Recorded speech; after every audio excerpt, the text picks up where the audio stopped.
les moyens des services de police et de renseignement. La parole est à monsieur Gaby Charroux.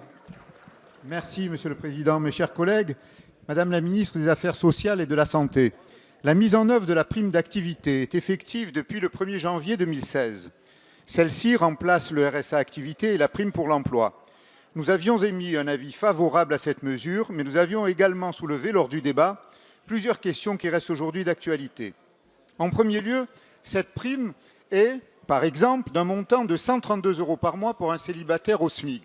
Cela démontre à l'évidence que le SMIC est trop bas et plutôt que de verser des prestations sur lesquelles il faut justifier de ses revenus tous les 3 mois, la vraie solution pour éradiquer la pauvreté est peut-être relancer la consommation et d'augmenter significativement les salaires, les retraites et les minima sociaux. Depuis sa mise en œuvre, je suis, comme de nombreux collègues ici certainement, interpellé par des Français qui percevaient la prime pour l'emploi et n'ont pas accès à la prime d'activité, ce qui représente une perte de revenus moyenne d'environ 500 € par an. L'étude d'impact de la loi du 17 août 2015 faisait état de 824 000 perdants pour 1 240 000 gagnants. Je ne suis pas sûr que cela console vraiment les ménages qui voient leurs revenus baisser.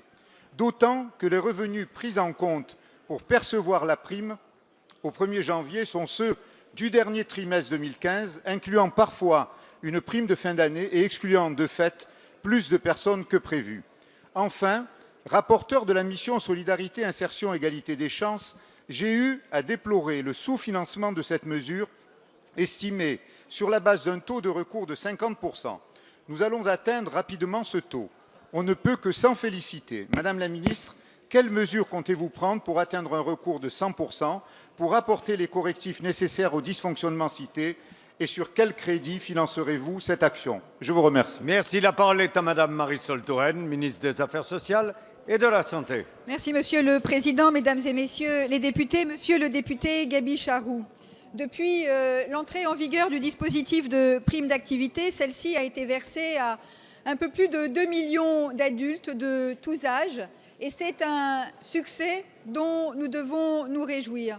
Parce qu'en un mois à peine, la prime d'activité a été versée à davantage de personnes qui pouvaient y prétendre que le RSA activité qui n'arrivait pas à trouver son public. Mais vous le dites, nous devons profiter de ce succès pour amplifier l'effort et atteindre ceux qui pourraient bénéficier de la prime et n'ont pas formulé de demande.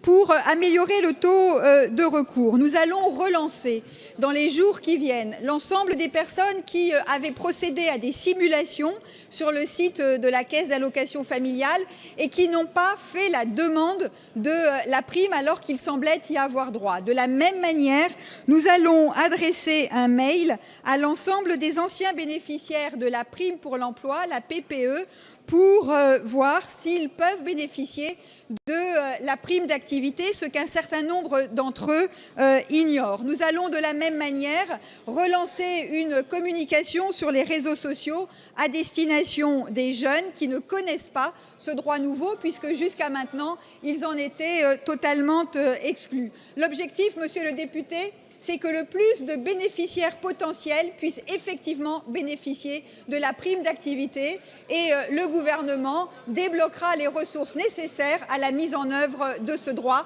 à destination des Français qui travaillent et qui ont des revenus modestes. Merci Madame la Ministre. La séance des questions au gouvernement est terminée. La séance est suspendue.